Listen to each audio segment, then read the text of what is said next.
Cornel Magembe. Mheshimiwa Spika, kwanza nikushukuru kwa kunipa nafasi ya kuuliza swali la nyongeza lenye sehemu A na B.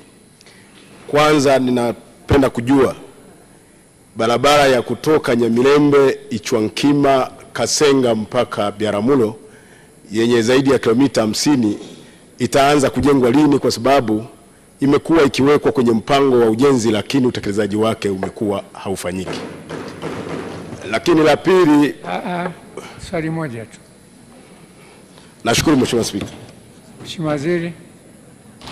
Asante Mheshimiwa Spika. Nimpokeze Mheshimiwa mbunge kwa sababu tayari ameshafika ofisini kwa ajili ya kuulizia hiyo barabara, na nimhakikishie Mheshimiwa mbunge kwamba tulishafanya usanifu na katika mwaka wa fedha uliopita ilikuwepo kwenye budget, na nimhakikishie tutaiweka kwenye budget kwa ajili ya kuanza kuijenga hii barabara kwa kiwango cha lami, kwa sababu tayari pia wenzetu wa uchukuzi wameshajenga bandari pale Nyamirembe ambayo sasa bila hiyo barabara itakuwa haina maana. Asante Mheshimiwa Spika.